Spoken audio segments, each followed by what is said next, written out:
Radhe Radhe listeners, video को share करना मत भूलिएगा। तो चलिए स्टार्ट करते हैं। अरविंद बदहवास सा लॉकअप में बैठा था। उसे साफ दिख रहा था कि इस मुसीबत से अब उसे कोई नहीं बचा सकता था। उसने खुद अपने लिए गड्ढा खोदा था। जिस दिन उसने गिरिराज शर्मा की हत्या की थी, उसी दिन उसे इस बात का एहसास हो गया था। पहली गड़बड़ सनाया के घर से गायब होने के रूप में हुई थी। शनाया को भी मार देना उसके प्लान में शामिल था, लेकिन शनाया वहाँ नहीं थी। हमेशा दिन रात 24 घंटे उसी घर में रहने वाली उस हरामजादी को उसी समय गायब होना था। उसके बाद आरती के बिहेवियर ने भी उसे अंदर तक हिला डाला था। उसके लिए बड़ी बड़ी बातें करने वाली उस हर्राफा औरत ने उसे कितनी खरी खोटी सुनाई थी, यह अरविंद आज तक नहीं भूला था। उस औरत के लिए उसने क्या नहीं किया था। बेशुमार दौलत लुटाई, बीवी को धोखा दिया। हालांकि वो कोई बड़ी बात नहीं थी। मानसी को तो वो शुरू से धोखा देता आ रहा था। लोन शार्क के चक्कर में फंस गया, लेकिन बदले में उस कमीने ने क्या किया। छोटा सा काम करने में भी उसने अरविंद को ऐसे भाव खाके दिखाए जैसे उसके लिए जान दिए दे रही हूँ। अरविंद ने उसे गिरिराज शर्मा और शनाया की हत्या की योजना में शुरू में नहीं बताया था। उसने केवल उसे रात के समय वो सामान लेकर गिरिराज शर्मा के घर के पिछले हिस्से में बुलाया था, जिस सामान की सहायता से उसे सनाया और गिरिराज शर्मा को बदनाम करना था। ऐसा शो करना था कि सनाया ने गिरिराज शर्मा को अपने जाल में फंसाया था। वो अश्लील किताबें, पेन ड्राइव्स में अश्लील वीडियोस, क्लिप्स आदि आरती उसके कहने पर ही लेकर रात की उस घड़ी गिरिराज शर्मा के घर पहुंची थी। उन चीज़ों की व्यवस्था अरविंद ने पहले ही करके उन्हें आरती के पास रख छोड़ा था और आरती को रात के उस वक्त गिरिराज शर्मा के बंगले पर बुलाया था। उस समय तक वो गिरिराज शर्मा का कत्ल करके निपट चुका था और पूरे घर में सनाया को ढूंढता फिर रहा था, लेकिन शनाया उसे कहीं नहीं मिली थी। थक हार कर वो जब आरती को लेने घर के पिछले हिस्से में पहुंचा, जहां उसने आरती को बुलाया, तो ये देखकर उसका दिमाग घूम गया कि आरती कार में बैठकर वहां से जाने की तैयारी कर रही थी। उसने आरती को झाड़ लगाने की कोशिश की तो वो उल्टे उसे ही चमकाने लगी कि उसने काफ़ी देर तक वहां इंतज़ार किया और ये सोचकर जा रही थी कि अब अरविंद आने वाला नहीं था। अरविंद ने उससे सारा अश्लील सामान लेकर उसे घर में प्लांट किया। फिर आरती को सेफ का पासवर्ड बताते हुए उसमें से रुपए और गहने निकालने के लिए कहा। उस पर आरती भड़क गई और दुनिया भर के प्रपंच करके दिखाने लगी। वो कह रही थी कि वो सीसीटीवी कैमरे में आ जाएगी, उसे ऐसे चोरी चकारी काम नहीं करना आता, वगैरह वगैरह। उस समय उसके बर्ताव से अरविंद का खून इतना खोला था कि उसका मन वहीं उसका गला घोट देने का कर रहा था, लेकिन वो वैसा नहीं कर सकता था। वैसा न कर पाने के पीछे कई वजह थी। पहली तो यही कि वो आरती पर बुरी तरह लट्टू था। दूसरा, वो प्लान से बाहर होता। पहले ही उसके प्लान की ऐसी तैसी हुई पड़ी थी क्योंकि शनाया घर से गायब थी। तीसरी, उसे आरती की ज़रूरत थी। सीसीटीवी पर सैफ लूटते हुए कोई लड़की दिखनी चाहिए थी जिससे वो इल्ज़ाम भी शनाया के ऊपर मढ़ा जा सकता, जैसे गिरिराज शर्मा के कत्ल का इल्ज़ाम शनाया के सिर डालना था। अरविंद के बहुत कहने पर बहुत भाव खाते हुए आरती सैफ से चोरी करने के लिए तैयार हुई। उसके बाद वे दोनों वहां से कार में ही फरार हो गए। अरविंद का इरादा उसे पैसों के साथ चंडीगढ़ भेज देने का था, जहां उसने पहले से ही उसके लिए फ्लैट वगैरह की व्यवस्था कर रखी थी और इस सब के बारे में सब कुछ शांतिपूर्वक बाद में बताने के लिए सोचा था। लेकिन इसी दौरान आरती बार बार उस घर में क्या हुआ, उस घर में क्या हुआ कि रट लगाती रही।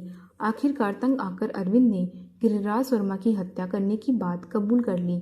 उसने ये तक उसे बता दिया कि उसका इरादा सनाया को भी अपहरण करके ले जाने और बाद में मौत के घाट उतार देने का था, जिससे पूरी सच्चाई सनाया के साथ ही इस दुनिया से चली जाती और पूरी दुनिया सनाया को ही गिरिराज शर्मा की कातिल समझती रहती। उस गुनाह की स्वीकृति करने के बाद आरती ने उसे वो रुद्र रूप दिखाया कि अरविंद पनाह मांगता दिखा। उसने अरविंद को मन भर गालियां दी, खूनी कातिल हत्यारा कह के उसकी सारी इज्जत उतार दी। वहां पर अरविंद का फिर उसका खून करने का मन करने लगा था, लेकिन अब उसमें उतनी ताकत नहीं थी कि वो खुद को मानसिक रूप से बेहद टूटा हुआ अनुभव कर रहा था। सनाया के घर पर नहीं मिलने से उसे अपना पूरा प्लान फेल होता दिख रहा था। उसे लग रहा था कि शनाया पुलिस तक पहुंच गई तो उसके बयान से सारा राज फास हो सकता था कि सनाया के साथ गिरिराज शर्मा के एकांतवास में रहने के दौरान उनसे सबसे ज़्यादा मिलने वाला शख्स कोई और नहीं अरविंद ही था। अरविंद ने आरती से सारी गालियां सुनने के बाद भी उसे मनाया। लॉन शार्क से अपनी जान के खतरे का हवाला देते हुए उसे अपनी तरफ किया। तब कहीं जाकर आरती आगे भी उसका साथ देने के लिए तैयार हुई। उस समय अरविंद को लग रहा था कि आरती को गिरिराज शर्मा और सनाया की हत्या की योजना पहले से ही न बताकर उसने अच्छा ही किया था। अगर वो उससे पहले ही सब कुछ बता देता तो शायद वो कभी उसका साथ नहीं देती, उसे रोकने की कोशिश करती, क्या पता पुलिस में ही चली जाती। तुझसे कोई मिलने आया है। तभी हवलदार के फटकारते हुए से स्वर से अरविंद की तंद्रा भंग हुई। उसने सिर उठाकर देखा। लॉकअप के सिकच्चों के बाहर हवलदार खड़ा तिरस्कृत निगाहों से उसकी ओर देख रहा था और थोड़ी दूर गलियारे के अंत में मानसी खड़ी थी। अरविंद अपनी जगह से उठ खड़ा हुआ। मानसी बुरी तरह बदहवास लग रही थी। उसकी आंखें डबडबाई हुई थी, बाल बिखरे हुए थे, चेहरे भी उड़ा उड़ा सा लग रहा था। वो तेजी से अरविंद के लॉकअप के पास पहुंची और शिकंजों को पकड़कर अरविंद की ओर देखने लगी। मानसी, अरविंद के होठ कांपे। मानसी, मुझे माफ़ कर दो। अरविंद, मानसी व्याकुल स्वर में बोली, तुम चिंता मत करो, मैं तुम्हें छुड़ा लूंगी, मैं तुम्हारा केस लड़ूंगी, मैं कोर्ट में साबित करूंगी कि तुमने पापा को नहीं मारा। मानसी, अरविंद को अपने कानों पर विश्वास नहीं हो रहा था। मुझे माफ़ कर दो, मुझसे बहुत बड़ी गलती हो गई, प्लीज़ प्लीज़ मुझे माफ़ कर दो। उस बात को भूल जाओ, मानसी बोली, जो कुछ हुआ सब भूल जाओ। तुम्हारे जेल से बाहर आने के बाद हम दोनों एक नई जिंदगी की शुरुआत करेंगे, सब ठीक हो जाएगा। थैंक्स मानसी, अरविंद बोला। मोहित मेरी बात मानने के लिए तैयार नहीं है। वो कहता है कि तुम्हें सज़ा दिलवाकर ही दम लेगा।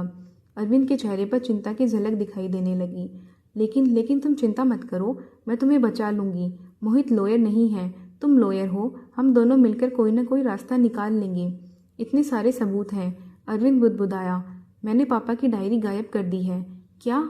हाँ, मोहित ने मुझे वो डायरी दिखाई थी, वो जो बैंक के लॉकर से डायरी लेकर आया था, मैंने उसे गायब कर दिया। Thank you. अरविंद को मानसी साक्षात फरिश्ता नजर आ रही थी। Thank you Mansi, thank you very much. बस आरती किसी तरह तुम्हारे खिलाफ गवाही न दे तो तुम उसकी चिंता मत करो। अरविंद बोला, तुम बस आरती तक मेरा एक मैसेज पहुंचा देना, उसके बाद वो गायब हो जाएगी, उसे कोई ढूंढ नहीं पाएगा। बस अरविंद, अब तुम चिंता मत करो, अब मैं तुम्हें किसी न किसी तरह बाहर निकाल ही लूंगी। थैंक्स मानसी। अरविंद भावुक हो उठा। मैंने तुम्हारे साथ इतना बुरा किया, फिर भी तुम मुझे बचाने आई, मेरी मदद कर रही हो। अरविंद ने शिकंजे को पकड़े मानसी की उंगलियों पर सिर टिका दिया और भावुकता के आवेश में आंखें बंद कर ली। अचानक मानसी का बर्फ जैसा ठंडा स्वर सुनाई दिया। अब तुझे पता चलेगा किसी के विश्वास का खून होता है तो कैसा लगता है, हरामजादे। अरविंद ने चौंककर मानसी की ओर देखा। उसके चेहरे पर दुनिया जहान की नफरत सिमटी हुई दिख रही थी। वो हक्का बक्का सा मानसी को देखता रह गया। ऐसे ही तूने धोखा दिया था ना मेरे पापा को, मानसी नफरत भरे स्वर में बोली। इसी तरह तू उनसे झूठ बोलता आया होगा ना कि तू उनका भला चाहता है। ऐसे ही वो तुझ पर विश्वास कर लेते होंगे ना, जैसे अभी तूने मुझ पर किया था। वैसे पापा की तुलना तुझसे करते हुए मुझे घिन आ रही है। कहा वो महान इंसान जिसने पराई लड़की को भी अपनी बेटी बना लिया, और कहा तू गटर की पैदाइश जो अपनों का भी नहीं हो सका। ये तुम क्या कह रही हो मानसी? अचानक पैदा हुई वो उम्मीद की किरण अंधेरे में बदलती देखकर अरविंद के होश उड़ गए। मैं तुम्हारा पति हूँ, तुम क्या मेरा मजाक उड़ाने आई थी? मानसी हंसी। नहीं, मैं तो तुझे जेल में सड़ता देखने आई थी, जिससे मेरे कलेजों को थोड़ी ठंडक पहुंच सके। तो चिंता मत कर, तुझे अब जेल में ही एड़ियाँ रगड़ रगड़ कर मरना होगा। बहुत ऐश उड़ाई है ना तूने उस आरती के साथ, उसका सारा हिसाब अब जेल में मुस्टंडे कैदी तुझसे वसूल करेंगे। अरविंद पथराई आंखों से उसे देखता रहा। तभी लॉकअप के गलियारे के सिरे के अंत में मोहित प्रकट हुआ। वो लॉकअप के समीप पहुंचा। चलो दीदी। अरविंद को खूनी नजरों से देखते हुए मोहित मानसी से बोला। मानसी ने एक बार फिर अरविंद को नफरत भरी नज़र से देखा, फिर मोहित से बोली, आज मुझे अफसोस हो रहा है कि मैंने वो रिवॉल्वर तुमसे तालाब में क्यों फेंकवा दी। मोहित और मानसी ने एक आखिरी बार अरविंद की ओर घृणा से देखा, फिर वो दोनों लॉकअप के गलियारे से बाहर जाने वाले दरवाजे की ओर बढ़ गए। पीछे अरविंद का चेहरा झुक गया। उसने लॉकअप के लोहे के शिकंजों पर सिर टिका दिया। पुलिस स्टेशन में इंस्पेक्टर वैभव के साथ शालिनी अविनाश उपस्थित थे। अविनाश के साथ एक और युवक था जो काफ़ी उखड़ा उखड़ा लग रहा था। वैभव और शालिनी उसे नहीं पहचानते थे। रात के करीब 9 बजने वाले थे। शालिनी उस पूरे घटनाक्रम की न्यूज़ तैयार करने को लेकर बेहद एक्साइटेड थी। रात के इस वक्त अन्य अखबारों तक इस पूरे मामले की खबर नहीं पहुंचने वाली थी, जिसके चलते कल के एडिशन में, लेक सिटी ट्रिब्यून के कल के एडिशन में ही ये सब एक्सक्लूसिव न्यूज़ के रूप में छपने वाला था, वो भी बजारिया शालिनी। पहले ही तेज तर्रार खोजी पत्रकार के रूप में शालिनी नैनीताल में प्रसिद्ध थी। उस पर इस धमाकेदार न्यूज़ के बाद तो उसे छा जाना था। बधाई इंस्पेक्टर साहब, अविनाश ने कहा। गिरिराज वर्मा के कातिल को गिरफ्तार कर लिया आपने। इस बधाई के असली हकदार तो आप ही हैं। वैभव बोला, आपकी सहायता से ही इस केस का पर्दाफाश हो सका और बेचारी शनाया की सच्चाई सबके सामने आ सकी, वरना हमने तो उसे शुरू से ही गलत समझा। इसमें आपकी कोई गलती नहीं है। आप लोगों ने इसलिए गलत समझा क्योंकि आपको वैसा समझाया गया। वो एक साजिश थी और साजिशकर्ता इतना शातिर था कि मुझे इसमें कोई हैरानी नहीं कि सब लोग आसानी से सनाया को ही दोषी मानते रहे। शुरुआत में मैं खुद भी तो ऐसा ही समझ रहा था, लेकिन आखिर में साबित हो ही गया कि गिरिराज वर्मा पर किसी चुड़ैल का, किसी आत्मा का काला साया नहीं था, बल्कि एक विश्वासघाती आस्तीन के सांप का काला साया था। सचमुच अरविंद है तो कुत्ते की मौत मार दिए जाने लायक आदमी। मरने वाला था भी कुत्ते की मौत। अविनाश बोला, मोहित को दिल्ली में जब लोकर में अपने पिता की डायरी से हकीकत का पता चला तो बिफरा हुआ वहीं करने नैनीताल आ रहा था। वो तो सही समय पर देवराज जी के माध्यम से मुझे पता चल गया और जैसे तैसे करके मैंने मोहित को अरविंद को उस वक्त बख्श देने के लिए मना लिया, वरना मोहित उसे कब का मार चुका होता। बड़ी मुश्किल से मोहित को समझा पाया था। अगर देवराज की हकीकत पहले पता होती, अविनाश के बगल में बैठा हुआ युवक कर्राता सा बोला, तो कम से कम मेरी इतनी दुर्गत तो नहीं होती। वैभव ने प्रश्न सूचक भाव से उसकी ओर देखा। अरे मैं आपसे इनका परिचय कराना भूल गया। अविनाश बोला, ये है मेरे राइट हैंड संजय कुमार। क्या हुआ है इन्हें? मैंने देवराज सिंह के पीछे लगाया था, उसी ने थोड़ी रगड़ाई कर दी। अविनाश बोला, थोड़ी रगड़ाई? संजय कर्राते हुए बोला, मुझे खुद याद नहीं बॉस, मैं कितने घंटे बंधा ठंडे फर्श पर पड़ा रहा, लेकिन बाद में तो आकर उसी ने तुझे खोला ना, और तेरी खातिरदारी भी की। बाद में जो किया वो किया, पहले जो किया वो क्यों किया? तो तुम भी तो चोरों की तरह उसके घर में घुसे थे। आपके कहने पर बॉस, संजय कलपता हुआ सा बोला। आपके कहने पर? मैं कहूँगा कुएं में कूद जा तो कुएं में कूद जाएगा। संजय ने आहत भाव से अविनाश की ओर देखा। मजाक कर रहा था यार। अविनाश ने उसका कंधा थपथपाया। अरे यार, जिस पेशे में हम लोग हैं उसमें तो इससे भी बहुत ज़्यादा झेलना पड़ता है। तुम तो इतने में ही रोने लगे। ये तो आपने सही कहा बॉस, मुझे भी बहुत का ही डर लग रहा था। वो कमबख्त देवराज ऐसा धमका कर गया था, कह रहा था सीरियल किलर हूँ। मेरी तो हालत ही खराब हो गई थी। हर वक्त लग रहा था किसी भी समय आएगा और निपटा देगा। वो तुम्हें ऐसे ही डरा रहा था। अच्छा आदमी है बेचारा। हाँ, 5-5 खून करने वाला अच्छा आदमी। तेरा दिमाग ठिकाने पर नहीं है भाई। तू गाड़ी में जाकर आराम कर, मैं इंस्पेक्टर साहब के पास से फारिग होकर थोड़ी देर में आता हूँ।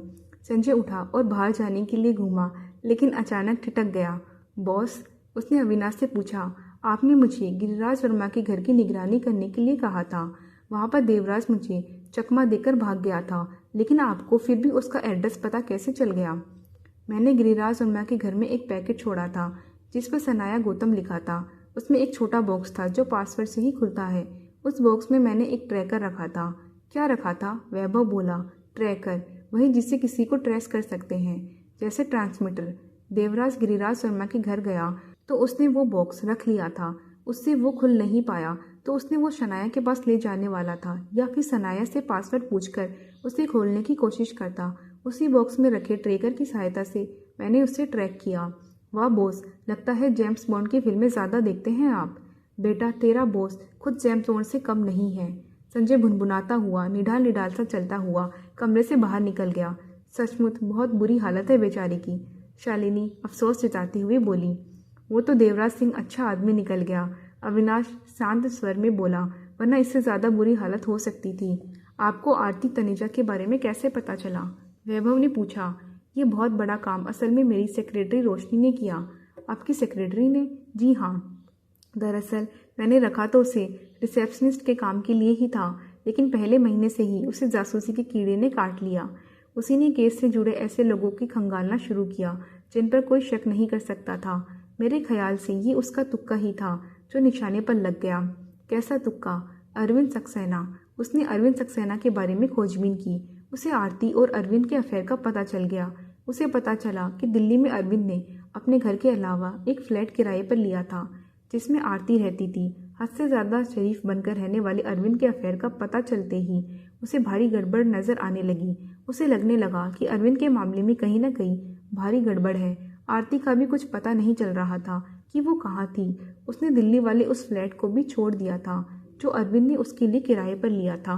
फिर रोशनी ने किसी तरह आरती के परिवार वालों का पता लगाया, जिनसे पता चला कि आरती ने उनसे 1-2 बार बात की थी और अपने चंडीगढ़ में होने के बारे में बताया था।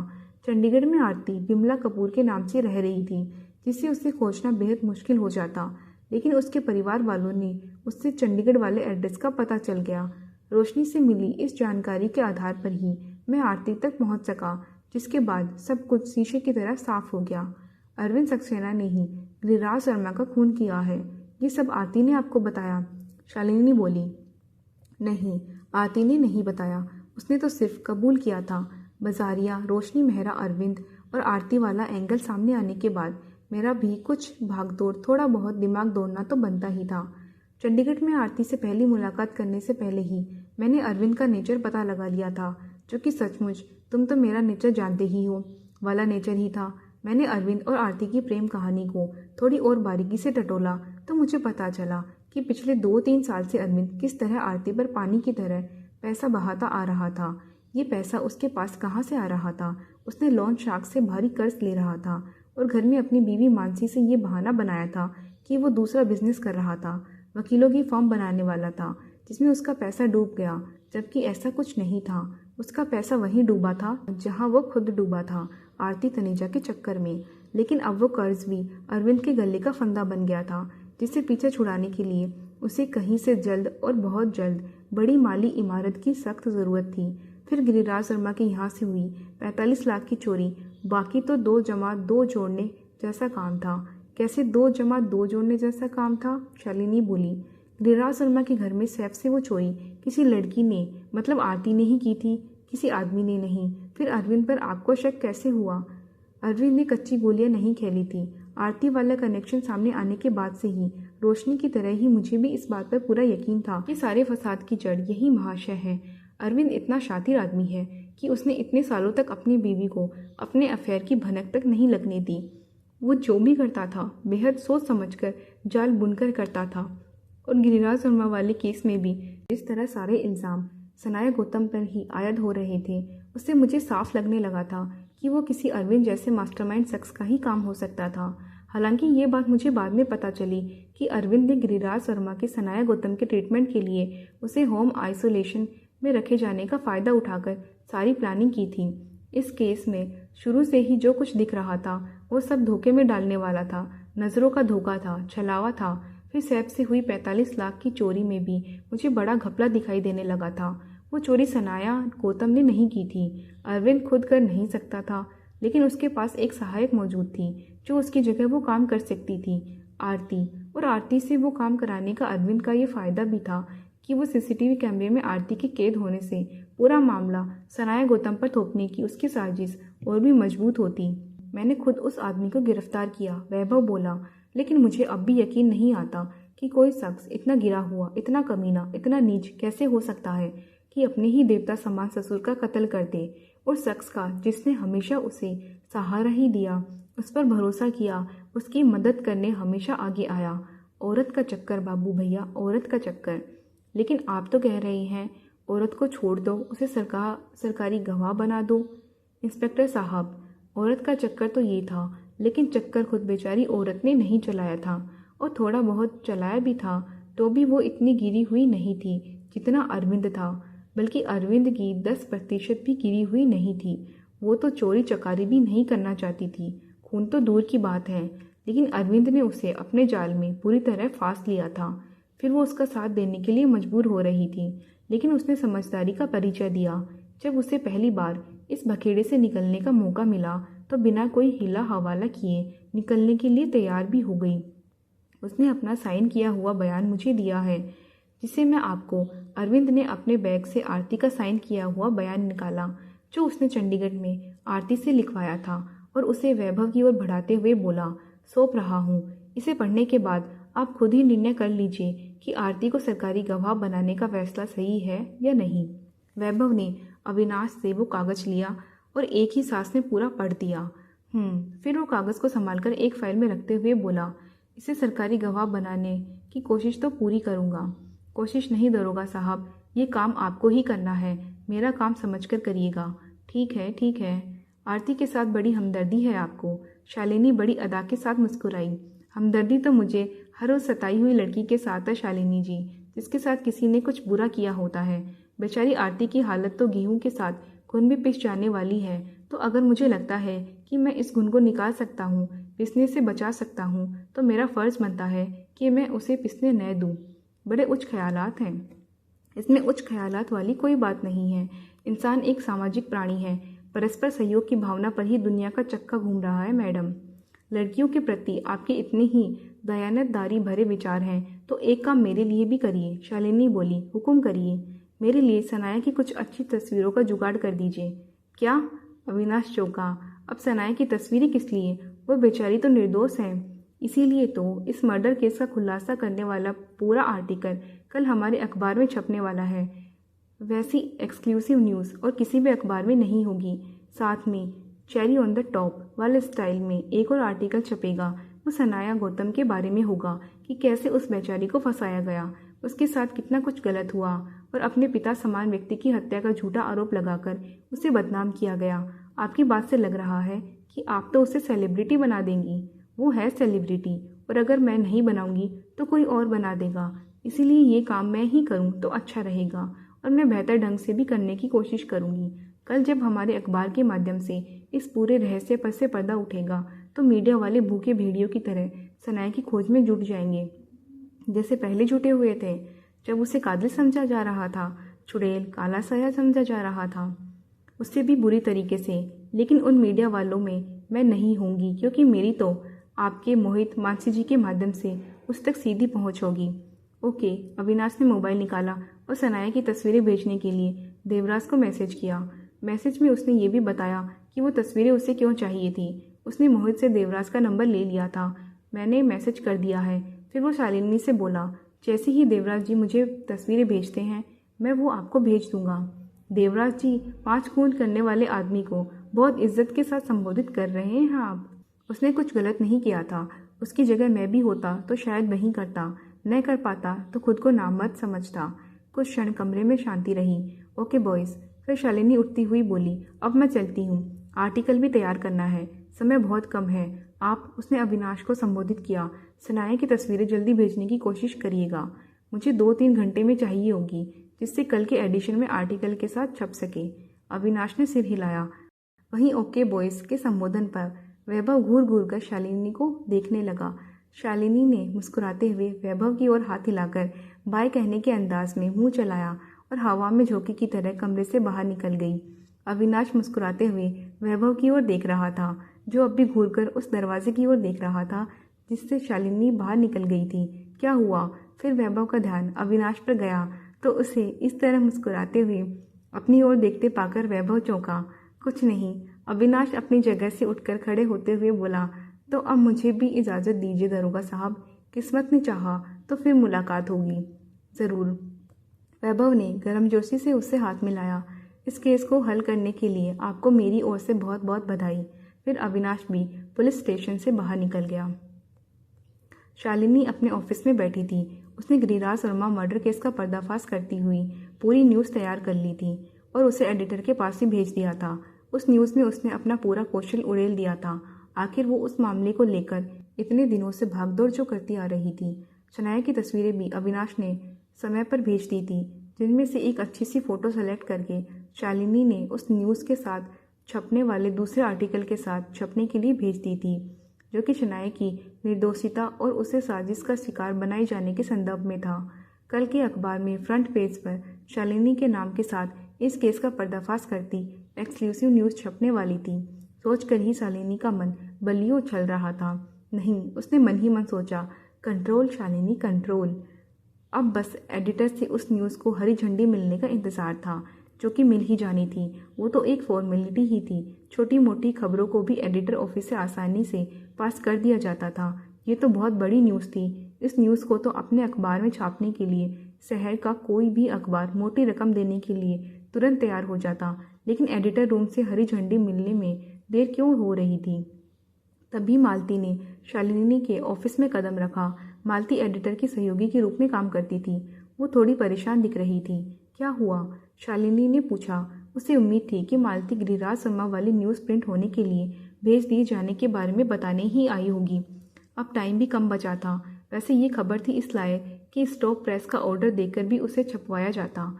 तुम्हारी न्यूज़। मालती ने हाथ में थमा एक प्रिंटेड कागज़ उसकी ओर बढ़ाया। छपने के लिए भेज दी गई है। वो तो भेजनी ही थी। शालिनी ने प्रिंट उसके हाथ से लेते हुए कहा। उसका चेहरा जगमगा रहा था। आखिर मैंने इतनी मेहनत। जो प्रिंट पर नज़र पड़ते ही शालिनी के बाकी शब्द उसके मुंह में ही रह गए। उस पर न्यूज़ के ऊपर ही एडिटर मुकुल रॉय का नाम लिखा था। शालिनी ने हैरानी से मालती की ओर देखा। राय ने न्यूज़ को अपने नाम से छपने के लिए भेजा है, मालती बोली, जो कि अच्छी तरह जानती थी कि उस न्यूज़ पर इतने दिनों से शालिनी मेहनत कर रही थी। गंजे चीफ ने तुम्हारी मेहनत पर डाका डाल दिया। तुम्हारा नाम केवल सहयोगी के रूप में लिखा है, वो भी एक कोने में। शालिनी अपनी जगह उछलकर खड़ी हो गई। उसका चेहरा गुस्से से लाल हो उठा और फिर वो मालती के बगल से निकली और ज़मीन रौंदती हुई एडिटर मुकुल रॉय के ऑफिस की ओर बढ़ गई। शालिनी ने भड़ाक से एडिटर के कमरे का दरवाज़ा खोला। अपनी रिवॉल्विंग चेयर पर बैठे रॉय ने घूरकर उसकी ओर देखा। ये क्या है? शालिनी उसके सामने कल सुबह छपने के लिए तैयार आर्टिकल का प्रिंट फेंकते हुए गुस्से से बोली। क्या क्या है? रॉय ने उसे घूरते हुए पूछा। Giriraj Verma murder case solve होने की न्यूज़ मैंने कवर की। पूरी भागदौड़ मैंने की। उसकी एक्सक्लूसिव जानकारी भी मेरे पास थी। फिर भी ये आर्टिकल में आपका नाम कहाँ से आ गया? तुम्हारा नाम भी तो है, रॉय बोला। सहयोगी के रूप में? भाड़ में गया सहयोगी। शालिनी फट पड़ी। कौन सा सहयोगी? कैसा सहयोगी? ये पूरी न्यूज़ मैंने तैयार की है। पूरी मेहनत मेरी थी। देखो, तुम इस अखबार की एक मामूली एम्प्लॉय हो। अच्छा, और तुम क्या हो? अपने एम्प्लॉयर्स की मेहनत पर डाका डालने वाला लालची कमीना एडिटर। थूकती हूँ मैं तुम्हारी कमीनेपन पर। शालिनी, राय चीख उठा। तुम हद से आगे बढ़ रही हो। खामोश। शालिनी उससे दुगनी जोर से चिल्लाई। राय की इज्जत का जनाजा उठता देखने के लिए उसके ऑफिस के दरवाजे पर कर्मचारियों की भीड़ जुट गई थी। हद से आगे बढ़ने के लिए तूने मुझे मजबूर किया है। कानों में तेल डालकर सुन ले गंजे। इस आर्टिकल में से सहयोगी के तौर पर भी मेरा नाम हटा दे। मेरी मेहनत को अजगर की तरह निकल जा। चढ़ा दे दूसरे की मेहनत को अपनी हवस की भट्टी पर। मुझे अब तेरे जैसे लुटिया चोटे के अंडर में एक पल भी और काम नहीं करना है। रिज़ाइन लेटर में तेरे मुंह पर मार दूंगी, लेकिन याद रख। शालिनी चुटकी बजाकर उसकी आंखों के सामने उंगली लहराते हुए दहाड़ उठी। अगर मैंने तुझसे हिसाब बराबर नहीं किया तो मेरा नाम भी शालिनी अवस्थी नहीं। राय हक्का बक्का सा शालिनी का मुंह देख रहा था। शालिनी ऑफिस से बाहर निकलने के लिए पलटी, लेकिन दरवाजे की ओर जाते जाते वो रास्ते में ही ठिठक गई। वो वापस पलटकर राय की टेबल के पास पहुंची। राय भयभीत नजरों से उसकी ओर देख रहा था। फिर अचानक शालिनी ने टेबल पर रखी सारी फाइलों कागजों दोनों हाथों से इकट्ठा किया और उसे राय के मुंह पर उछाल दिया और जोर से चिल्लाई, तेरी माँ की। फिर शालिनी घूमी और पैर पटकते हुए ऑफिस से बाहर निकल गई। ऑफिस में कांड करने के बाद जैसे ही शालिनी ने ऑफिस के बाहर कदम रखा, उसने लगभग पूरे स्टाफ को दरवाजे पर ही इकट्ठा पाया। कुछ विस्तारित नेत्रों से उसे देख रहे थे तो कुछ की आंखों में प्रशंसा के भाव थे। शालिनी दरवाजे पर ही रुककर कुछ क्षणों तक उन्हें गुस्से से घूरती रही। फिर अचानक उनमें से एक ने ताली बजानी शुरू की। उसकी देखा-देखी अन्य लोग भी ताली बजाने लगे। देखते ही देखते पूरा हॉल तालियों से गूंज उठा। शालिनी का दिमाग थोड़ा ठंडा हुआ। वो भीड़ में से निकलकर बाहर की ओर जाने वाले दरवाजे की ओर बढ़ गई। दरवाजे से निकलकर वो नीचे पार्किंग में पहुंची। वो पार्किंग में खड़ी अपनी स्कूटी के पास पहुंची। स्कूटी पर सवार होकर उसे स्टार्ट किया। फिर उसने बड़ी हसरत भरी निगाह से लेक सिटी ट्रिब्यून की बिल्डिंग की ओर देखा। कितने अरमानों से वो यहाँ काम करने आई थी। क्या क्या नहीं सोचा था उसने, लेकिन किस्मत को शायद कुछ और ही मंजूर था। उसने स्कूटी स्टार्ट की और पार्किंग से बाहर निकलने वाले रास्ते की ओर बढ़ा दी। शालिनी। अचानक पीछे से आवाज़ सुनकर शालिनी ने स्कूटी में ब्रेक लगाई। उसने पलटकर देखा। पीछे उसके साथ ही काम करने वाले एक पत्रकार अजय दौड़ता हाफता उसका नाम पुकारता हुआ आ रहा था। शालिनी। वो स्कूटी के पास पहुंचकर अपनी सांसों पर काबू पाते हुए बोला, जो दौड़ने के कारण फूल रही थी, वापस चलो, मिश्रा जी ने तुम्हें बुलाया है। मिश्रा जी ने? शालिनी को अपना दिल डूबता सा महसूस हुआ। हाँ, और अभी। शालिनी परेशान हो उठी। राघव मिश्रा अखबार के चीफ एडिटर थे और वो उनकी बहुत इज्जत करती थी। वो जानती थी कि राय के साथ उसने जो बर्ताव किया था उसके लिए मिश्रा जी उसे अच्छी डांट लगा सकते थे। राय ने भी उसके साथ कुछ अच्छा नहीं किया था, लेकिन इसके बाद भी वो मिश्रा जी के सामने किसी तरह की बखेड़ेबाजी से बचना चाहती थी। चलो, अजय बोला, अब क्या चीफ एडिटर को इंतज़ार करवाओगी? अनिच्छापूर्वक शालिनी ने स्कूटी फिर पार्किंग में लगाई और अजय के साथ वापस बिल्डिंग में पहुंची। राघव सर से मिलने उसे 5वीं मंजिल पर स्थित उनके मैन ऑफिस तक नहीं जाना पड़ा। वो राय के ऑफिस के सामने वाले हॉल में ही एक कुर्सी पर बैठे थे। बाकी सब लोग खड़े थे, राय भी। राय जलती निगाहों से शालिनी की ओर देख रहा था। राघव सर के हाथ में गिरिराज वर्मा मर्डर केस की न्यूज़ का वो प्रिंट था जो शालिनी ने तैयार की थी। वो उसे बड़ी गंभीरतापूर्वक पढ़ रहे थे। सर, वहाँ खड़े लोगों में से कोई मिश्रा जी से बोला। शालिनी आ गई। मिश्रा जी ने नज़र उठाकर चश्मे से शालिनी की ओर देखा। फिर वो कुछ कहने ही वाले थे कि राय बीच में ही चीखने लगा, यही है सर वो लड़की। इसी ने मुझे मेरी ही ऑफिस में बेइज्जत किया, मुझे गाली दी। मिश्रा जी ने राय को शांत रहने का इशारा किया। फिर शांत स्वर में शालिनी से बोले, हाँ तो शालिनी, एडिटर राय तुम पर जो आरोप लगा रहे हैं वो सच है? जी सर। शालिनी को अपना गला रूंधता सा महसूस हुआ।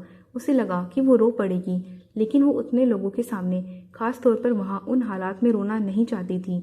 लेकिन इसने मेरे साथ बहुत बुरा बर्ताव किया है। इसने मेरी पूरी मेहनत पर डाका डाल दिया। ये झूठ बोल रही है। राय आवेशपूर्ण स्वर में बोला, चुप रहो। मिश्रा जी ने हाथ उठाकर उसे शांत रहने का इशारा किया। फिर वो शालिनी से बोले, तुम्हारी मेहनत पर डाका डाला है का क्या मतलब? गिरिराज वर्मा मर्डर केस के मामले में पूरी भागदौड़ मैंने की। कातिल के पकड़े जाने की एक्सक्लूसिव न्यूज़ मैं लेकर आई थी। ये न्यूज़ भी मैंने तैयार की, जो सुबह के एडिशन में छपने के लिए तैयार हो चुकी थी। लेकिन इस राय ने मेरी मेहनत चोरी कर ली। इसने उस न्यूज़ के साथ अपना नाम छपवा दिया है। मिश्रा जी ने राय की ओर देखा। ये झूठ बोल रही है सर। राय हड़बड़ाकर बोला, मैं शुरू से इस न्यूज़ को कवर कर रहा था। ये बस मेरे कहने पर एक आध जगह चली जाती थी। चाहे तो उसने एक अन्य रिपोर्टर की ओर इशारा किया। दीपक से पूछ लीजिए। दीपक तत्काल परे देखने लगा। मिश्रा जी ने दीपक की ओर सवालिया निगाहों से देखा तो दीपक ने एक नज़र राय पर डाली। फिर मिश्रा जी की ओर देखकर अपनी मुंडी नामे दाएं बाएं हिलाई। राय ने उसे घूर कर देखा तो वह फिर परे देखने लगा। सर, इस न्यूज़ में पूरा काम मेरा था। राय बोला, इसने जो थोड़ी बहुत मेहनत भी की थी उसके लिए भी सहयोगी के तौर पर मैंने इसका नाम दिया है। आप चाहे तो न्यूज़ में देख सकते हैं। राय, मिश्रा जी गंभीर स्वर में बोले, तो तुम कहना चाह रहे हो कि मेरे हाथों में इस वक्त जो प्रिंटेड न्यूज़ है वो तुमने तैयार की है? शालिनी ने नहीं। जी सर। इस न्यूज़ की भाषा देखकर ही पता चल जाता है कि इसे किसी बहुत ही विद्वान शख्स ने लिखा है, जो कि कम से कम तुम नहीं हो सकते। मिश्रा जी की इस बात पर उपस्थित सभी लोगों में हंसी की लहर दौड़ गई। मिश्रा जी भी बोलते बोलते मुस्कुरा दिए। वहीं राय का चेहरा ऐसा हो गया था जैसे किसी ने उसे जोर से तमाचा मार दिया हो। फिर भी अगर तुम यह दावा करते हो कि तुम्ही ने ये न्यूज़ तैयार की है, तो मेरा मानना है कि इस न्यूज़ को बनाने वाले की याददाश्त इतनी तेज़ तो होगी ही कि वो बिना देखे इस न्यूज़ को दोबारा तैयार कर सकेगा। तो अभी तुम्हारे और शालिनी के बीच एक छोटा सा कंपटीशन होगा। तुम दोनों को इस न्यूज़ को फिर से बनाना होगा, लेकिन वो बिल्कुल ऐसी ही होनी चाहिए। शालिनी की लिखी न्यूज़ अगर इस न्यूज़ से 80% भी मेल खाती हुई हो तो शालिनी सच्ची मानी जाएगी। चूँकि तुम एडिटर हो, इसीलिए तुम्हें छूट दी जाती है कि तुम्हारी लिखी न्यूज़ इससे 50% भी मिल गई तो इस न्यूज़ के पीछे सारी मेहनत तुम्हारी होने की बात मान ली जाएगी। शालिनी की आंखें चमक उठी। वहीं राय का मुंह खुला का खुला रह गया। लेकिन सर, रॉय ने विरोध जताना चाहा, लेकिन तब तक वहाँ खड़े बाकी लोगों में से कुछ ने जल्दी से 2 कंप्यूटर टेबलों को खिसकाकर मिश्रा जी के सामने की ओर कर दिया, जिससे राय और शालिनी के सामने ही बैठकर टाइप कर सकें। शालिनी जल्दी से उनमें से एक टेबल पर बैठ गई और उंगलियों की कीबोर्ड पर रखकर टाइप करने के लिए तैयार हो गई। राय भी मरी मरी सी चाल चलते हुए दूसरी टेबल पर बैठ गया। मेरे 3 गिनने पर मिश्रा जी बोले, 1 2 3। 3 गिनने के साथ ही शालिनी की उंगलियां बिजली की गति से कीबोर्ड पर दौड़ने लगीं। वही ठंड के बावजूद राय की टांग पर पसीना चमकने लगा था। वो कंप्यूटर पर 2 शब्द टाइप करता था, फिर सामने बैठे मिश्रा जी की ओर ऐसे देखता था जैसे फांसी चढ़ने वाला जल्लाद की ओर देख रहा हो। शालिनी तेजी से टाइप कर रही थी। वो 2 पैराग्राफ टाइप कर चुकी थी। राय अभी 2 लाइन भी ठीक से नहीं लिख पाया था। अचानक वहाँ आसपास खड़े बाकी लोगों में से शालिनी शालिनी की आवाज़ें उठने लगी। देखते ही देखते वे सभी एक स्वर में शालिनी शालिनी का नारा सा लगाने लगे। बस, राय अब और सहन नहीं कर सकता था। वो अपनी जगह से उठते हुए बोला, मैं हार मानता हूँ। तालियों से पूरा हॉल गूंज उठा। शालिनी को कई लोगों ने घेर लिया। शालिनी का चेहरा भी खुशी से खिल उठा। तालियां रुकनी नहीं चाहिए, मिश्रा जी ने बुलंद स्वर में कहा। आज से शालिनी लेक्स सिटी ट्रिब्यून की स्पेशल कोरेस्पोंडेंट है। शालिनी के प्रमोशन की खबर से तालियों का शोर दुगुना हो गया। सभी शालिनी को बधाइयाँ दे रहे थे। ये मैं क्या देख रहा हूँ? मिश्रा जी बोले। प्रमोशन के बाद भी हमारी शालू बिटिया खुश नहीं है। वो सर, उनमें से एक अन्य रिपोर्टर बोला, गिरिराज वर्मा वाले केस की न्यूज़ तैयार होकर छपने के लिए जा चुकी है। सेटिंग वगैरह सब कंप्लीट हो चुकी है। अब तक तो शायद प्रिंटिंग भी स्टार्ट हो चुकी होगी। अब उस न्यूज़ में तो शालिनी का नाम सहयोगी के तौर पर ही छपेगा। मैं अभी प्रिंटिंग रुकवाता हूँ। मिश्रा जी खड़े होते हुए बोले, न्यूज़ फिर से सेट कराई जाएगी। भले ही कल अखबार देर से डिस्ट्रीब्यूट हो, लेकिन इस न्यूज़ में सिर्फ और सिर्फ शालिनी का ही नाम रहेगा। ये मेरा शालिनी से और आप सबसे भी वादा है। हॉल एक बार फिर तालियों की गड़गड़ाहट से गूंज उठा। खुशी के मारे शालिनी की आंखों में आंसू छलक उठे। थैंक यू सर, वो रूंधे कंठ से मिश्रा जी से बोली। मिश्रा जी ने एक बार स्नेह से उसका सिर थपथपाया। फिर वे लिफ्ट की ओर जाने वाले कॉरिडोर की ओर बढ़ गए। सर, रॉय ने हिम्मत करके एक आखिरी कोशिश की। इसने मुझे गाली दी थी, तो मत किया करो गाली खाने वाला काम। मिश्रा जी एक मोहक मुस्कान के साथ बोले। हॉल में फिर दबी दबी हंसी के स्वर गूंज उठे। मिश्रा जी लिफ्ट की ओर बढ़ गए। मोहित घर पहुंचा। वो शालिनी के कमरे में पहुंचा। बेड पर एक बड़ा सा सूटकेस रखा था, जिसमें वैशाली अपना सामान पैक कर रही थी। कहाँ जा रही हो? मोहित ने पूछा। उसकी आवाज़ सुनकर सामान पैक कर रही वैशाली के हाथों को 1 मिनट के लिए ब्रेक लगी। फिर वो पहले की तरह सामान पैक करती रही। मैंने कुछ पूछा है, मोहित ने कड़े स्वर में कहा। उसने मोहित की ओर देखा। उसकी आंखों में घायल हिरनी जैसे भाव थे। फिर वो धीरे से बोली, दिल्ली। किस लिए? सोच रही हूँ अब वहीं रहूँगी। क्यों? यहाँ मेरा कौन है? मैंने कभी सोचा भी नहीं था मेरा भाई ऐसी नीच हरकत करेगा। जो किया तुम्हारे भाई ने किया, उससे तुम्हारा कोई वास्ता नहीं है। नहीं है, लेकिन लोग तो नहीं मानेंगे ना। मोहित वैशाली के पास आकर बेड पर बैठ गया। लेकिन मैं तो मानता हूँ ना। वैशाली ने मोहित की ओर देखा। उसकी आंखों में आंसू थे। मोहित ने उसका हाथ पकड़कर उसे अपने बगल में बैठा लिया और उसका सिर अपने कंधे पर रख लिया। अब रो जितना रोना है। वैशाली सचमुच उसके कंधे पर सिर रखकर रो पड़ी। मोहित उसके सिर पर हाथ फेरता रहा। तभी मानसी ने कमरे में कदम रखा। मानसी को देखकर वैशाली मोहित से अलग हो गई। ओह, मानसी उन दोनों को देखकर बोली, तो तोता मैना का जोड़ा यहाँ बैठा है। ये दिल्ली जाना चाहती है। मोहित बोला, इसे लगता है जो कुछ हुआ उसके लिए लोग इसे भी दोष देंगे। इसे दिल्ली जाने देती है मेरी जूती। अब आप ही इसे समझाइए। सुन वैशाली, सीधी तरह से मेरी भाभी बनकर रहना है तो बता दे, वरना मुझे उंगली टेढ़ी करना भी अच्छी तरह आता है। वैशाली रोते रोते भी हंस पड़ी। उसने अपना चेहरा दोनों हाथों में छिपा लिया। मानसी आगे बढ़कर उसके बगल में जाकर बैठ गई और उसे गले लगा लिया। कोई देखो इसे कैसे शर्मा रही है। कोई यकीन करेगा अमेरिका से वापस आई है। लॉकडाउन। कोरोना के खतरे को देखते हुए पूरे देश में लॉकडाउन घोषित कर दिया गया था। सबको अपने अपने घरों में या जो जहाँ था उसे वहीं रहने के निर्देश सरकार द्वारा जारी किए गए थे।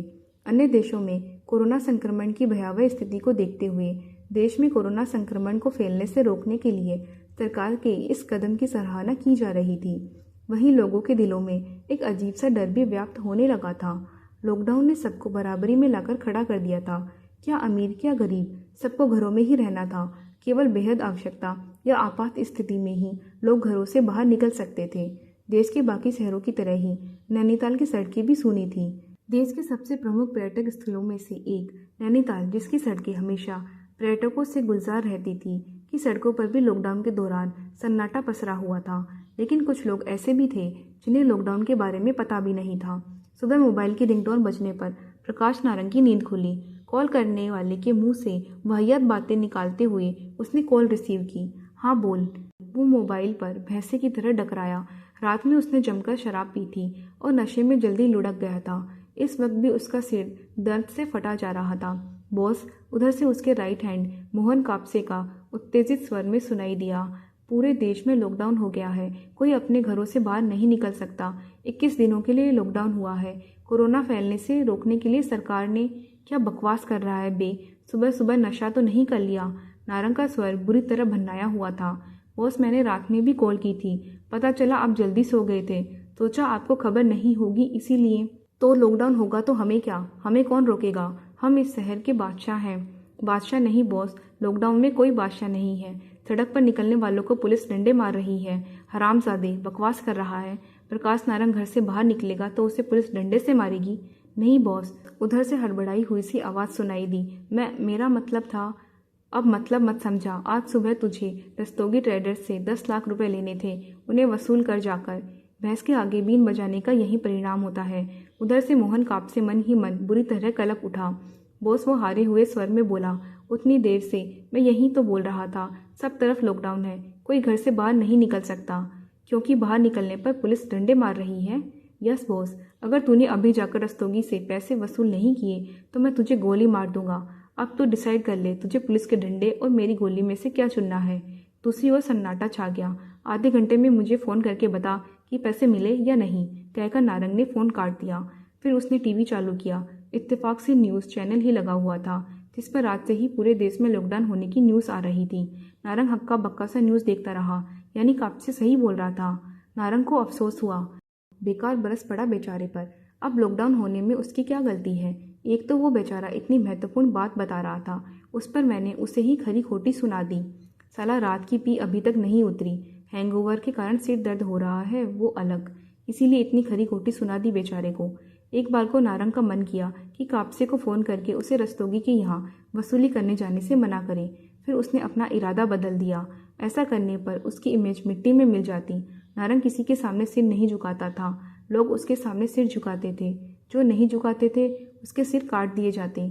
नारंग उठकर खिड़की के पास पहुंचा। उसने खिड़की के शीशे से बाहर झाँक कर देखा। उसका बेडरूम दूसरी मंजिल पर था। नीचे आंगन में उसकी शानदार स्पोर्ट्स कार खड़ी थी, जो उसने हाल ही में 2 करोड़ रुपए में खरीदी थी। वो काफ़ी समय से वो कार खरीदना चाहता था और अभी हाल ही में उसने अपनी इच्छा पूरी भी कर ली थी, लेकिन बाद से उसे अब तक वो कार चलाने का मौका नहीं मिल पाया था। आज उसका अपनी एक गर्लफ्रेंड के साथ उसी कार में नैनीताल की सड़कों पर लॉन्ग ड्राइव पर जाने का प्लान था, जो कि कैंसिल हो गया था लॉकडाउन के कारण। यह लॉकडाउन भी अभी ही होना था। वो मन ही मन भुनभुनाया, जब मैंने इतनी महंगी इतनी लग्जरी कार खरीदी थी। एकाएक नारंग को एहसास हुआ कि वो कितनी बड़ी प्रॉब्लम में था। असल में वो मुंबई के जिस अंडरवर्ल्ड गैंग के रिप्रेजेंटेटिव के रूप में नैनीताल में काम करता था, उस गैंग के नैनीताल ब्रांच के हेड का काम संभालता था। वो एक बेहद खतरनाक गैंग था, एक ऐसा गैंग जो मुंबई और नैनीताल ही नहीं बल्कि पूरे देश में बड़े सुव्यवस्थित ढंग से अवैध कारोबार का संचालन करता था। उस गैंग के टॉप बॉस इतने शक्तिशाली थे कि बड़े बड़े नेताओं से लेकर अधिकारी तक उनके इशारों पर नाचते थे। वे लोग जितने व्यवस्थित ढंग से पूरे देश में अपनी ऑर्गेनाइजेशन चलाते थे, उतने ही क्रूर और बेरहम भी थे। उनकी ऑर्गेनाइजेशन के कुछ उसूल थे जिन्हें तोड़ा जाना बिल्कुल बर्दाश्त नहीं किया जाता था, चाहे उन्हें तोड़ने वाला ऑर्गेनाइजेशन का ही कोई सदस्य क्यों ना हो। और उनके ऑर्गेनाइजेशन में गलती की एक ही सज़ा होती थी, मौत, बेहद दर्दनाक और भयावह मौत। असल में नारंग के मुंबई से नैनीताल भाग आने के पीछे ये भी एक बड़ा कारण था। पैसों के मामले में उसका हाजमा बेहद खराब था। अगर उसके अंडर में ज़्यादा पैसा रहता था तो वो उसमें बड़ा हाथ मारने से खुद को नहीं रोक पाता था, लेकिन ये भी उस ऑर्गेनाइजेशन के उसूलों के सख्त खिलाफ था। 2-3 बार पैसों में घपला करने के बाद उसे महसूस हो गया था कि इस तरह से ज़्यादा दिन चलने वाला नहीं था। हर बार वो ऑर्गेनाइजेशन के पैसों का हिसाब प्रस्तुत होने के समय तक घपला की गई रकम को किसी न किसी तरह से पूरी कर देता। लेकिन एक बड़ा खतरा ये भी था कि वहाँ ऑर्गेनाइजेशन के बड़े बॉस लोगों के नीचे काम करने के कारण उस घपले को छिपाने में बहुत दिक्कत होती। इससे फ़र्क नहीं पड़ता था कि उसने रकम पूरी कर दी थी या नहीं। अगर बॉस लोगों तक ये बात पहुँच जाती कि वो इस तरह गड़बड़ कर रहा था तो फिर उसे इसका परिणाम भी भुगतना पड़ता। इसीलिए कई साल पहले ही उसने बॉस लोगों को खुशामद करके अपना ट्रांसफ़र मुंबई से नैनीताल करवा लिया था। यहाँ तो उसके मज़े ही मज़े थे, ऐश ही ऐश थी। एक तो नैनीताल उसका पसंदीदा हिल स्टेशन था, ऊपर से यहाँ उसके ऊपर कोई नहीं था, वो खुद टॉप बॉस था।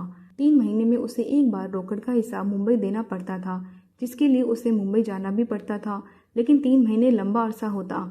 इस दौरान वो ऑर्गेनाइजेशन की रकम में खूब घपला करता और मुंबई जाने का समय आने तक उस रकम की पूर्ति भी किसी न किसी तरह से कर ही लेता। यहाँ किसी टॉप बॉस की निगरानी नहीं होने से नारंग के कितने पंख निकल आए थे, इसका अंदाज़ा इसी बात से लगाया जा सकता था कि मुंबई में उसने जहाँ 2-4 बार ही कुछ लाख रुपए की रकम का ही घोटाला किया था, वो भी बेहद डरते डरते, वहीं नैनीताल आने के बाद अब उसका हर तिमाही में लाखों रुपए का घोटाला करने का नियम ही बन गया था। और वो तो जैसे पूरी कड़ाई से ही उस नियम का पालन भी कर रहा था। असल में वो बेहद अय्याश आदमी था और शराब शबाब से लेकर दुनिया भर की अय्याशी पर बेहिसाब दौलत खर्च करता था। लेकिन इस बार उसने बड़ी गलती कर दी थी, बहुत बड़ी गलती। इस बार उसने ऑर्गेनाइजेशन की जिस रकम का घोटाला किया था वो लाखों से आगे बढ़ चुकी थी। 1 करोड़ रुपया। उसे ऑर्गेनाइजेशन का 1 करोड़ रुपए चुकाना था और वो 1 करोड़ रुपया उस शानदार स्पोर्ट्स कार को खरीदने में ही खर्च हुआ था जो इस वक्त उसके बंगले के परिसर की शोभा बढ़ा रही थी। कार 2 करोड़ की थी जिसमें 1 करोड़ का जुगाड़ नारंग पहले कर चुका था और 1 करोड़ उसने ऑर्गेनाइजेशन के खाते से मार लिए थे। असल में वो 1 करोड़ रुपए और इकट्ठा करने के लिए रुकने वाला था, लेकिन हाल ही में विदेश यात्रा के दौरान जब उसने वहाँ के एक बड़े डॉन के पास वही लग्जरी कार देखी तो उसके धैर्य का बांध टूट गया। उसने ऑर्गेनाइजेशन की रकम से 1 करोड़ रुपए का गबन किया और 2 करोड़ की वो शानदार लग्जरी स्पोर्ट्स कार खरीद ली। उस चीज़ को लेकर नारंग टेंशन में था, इतनी टेंशन में कि आजकल वो लोगों के साथ नरमी से भी पेश आने लगा था, जो कि उसके स्वभाव से सर्वथा विपरीत था। जैसे अभी कुछ ही दिनों पहले उसने उस हीरो माफिक दिखने वाले मोहित वर्मा नाम के लड़के को जिंदा छोड़ दिया था, जबकि उस लड़के ने नारंग पर अपने बाप की हत्या करने का आरोप लगाया था, वो भी खुलेआम। वैसे था भी उसका बाप टैटुआ दबा देने लायक। नारंग ने मन ही मन सोचा, इस वक्त नारंग के सामने सबसे बड़ी समस्या उन 1 करोड़ रुपए की व्यवस्था करने की थी जो उसने ऑर्गेनाइजेशन के खाते से सरकाए थे। सामान्य स्थिति में नारंग सोच रहा था कि किसी न किसी तरह खींचतान कर पैसों का जुगाड़ कर ही लेगा, लेकिन लॉकडाउन नारंग के सिर का दर्द और भी बढ़ गया और अगर वो रोकड़ का हिसाब देने की डेट तक 1 करोड़ रुपए खाते में जमा नहीं कर पाया तो फिर उसका क्या होगा। इस ख्याल से ही उसके भारी भरकम गैंडे जैसे बदन में झुरझुरी दौड़ गई। उसके ऐसे कई उदाहरण सुन रखे थे कि ऑर्गेनाइजेशन में धोखाधड़ी करने वालों का क्या हश्र होता है। कुछ उदाहरण तो उसने अपनी आंखों से देखे भी थे, तो क्या उसके साथ भी नहीं। उसने अपने सिर को झटका दिया, किसी भी तरह वो पैसों की व्यवस्था कर ही लेगा। उसने एक बार फिर खिड़की से बाहर खड़ी चमचमाती स्पोर्ट्स कार पर हसरत भरी नज़र डाली, जिसके चक्कर में उसने खुद को इतनी बड़ी मुसीबत में फंसा लिया था और इतना होने के बाद भी वो उस कार को अब तक एक बार भी चला भी नहीं पाया था। कार उसने 3 दिन पहले ही शोरूम में देखकर ही पसंद कर ली थी और ख़रीद ली थी। कार को उसके घर छोड़ने भी दूसरा आदमी आया था। नारंग को काम की भागदौड़ में अब तक एक बार भी उसे चलाने का मौका नहीं मिल पाया था। वैसे भी वो उसे पूरे आराम से पूरी फुर्सत में चलाने के मूड में था। आज ही ये लॉकडाउन होना था। तभी फिर से बज उठे मोबाइल ने नारंग की तंद्रा भंग की। वो वापस टेबल के पास पहुंचा और मोबाइल उठाया। कापसे का फ़ोन होगा तो उससे थोड़ा अच्छे से बात करूंगा, उसने मन ही मन सोचा। अभी बहुत खरी खोटी सुना दी थी बेचारे को। वैसे भी 1 करोड़ का जुगाड़ करने में कापसे से उसे काफ़ी काम लेना था, लेकिन फ़ोन कापसे का नहीं था। मोबाइल स्क्रीन पर कोई अनजान नंबर दिखाई दे रहा था। हेलो, नारंग फ़ोन पर सांड की तरह रंभाया। प्रकाश नारंग, उधर से आवाज़ सुनाई दी। खिड़की से बाहर झाँक कर देख। कौन है? नारंग भड़क कर बोला। उधर से कोई जवाब नहीं आया। नारंग वापस खिड़की पर पहुंचा। उसने फिर खिड़की से बाहर झाँक कर देखा। बाहर उसकी नई नकोर चमचमाती हुई शानदार स्पोर्ट्स कार खड़ी दिखाई दे रही थी और तो वहाँ कोई नहीं था। नारंग ने मोबाइल पर बोलने के लिए मुंह खोला ही था, लेकिन उसके शब्द उसके गले में ही घुट कर रह गए। एक भीषण धमाके के साथ आंगन में खड़ी स्पोर्ट्स कार के परखच्चे उड़ गए। कार का कोई टुकड़ा उछलकर खिड़की से आ टकराया, जिससे खिड़की का मोटा कांच भी चटक गया और उसमें मकड़ी का जाला जैसा बन गया। नारंग हड़बड़ाकर खिड़की से थोड़ा पीछे हट गया। बाहर का दृश्य देखकर उसे अपनी आंखों पर यकीन नहीं आ रहा था। उसकी असाधारण रूप से महंगी कार, जिसे उसने बड़े अरमानों से खरीदा था, अब एक कबाड़ के ढेर से ज़्यादा कुछ नहीं थी। वो हक्का बक्का सा अपनी नई कार की जलती चिता को देख रहा था। फिर फ़ोन से आती आवाज़ से वो ट्रांस से बाहर निकला। उधर से मोहित की आवाज़ सुनाई दी। नारंग, हाँ हाँ, कौन? भाग, तेरा बाप आया। नारंग फ़ोन पर चिल्लाने ही वाला था कि अचानक उसके पीछे से एक हिसकारती सी आवाज़ सुनाई दी। कैसा है? It's complete. तो आप कमेंट करके ज़रूर बताइएगा कि आपको ये वाली नॉवल कैसी लगी।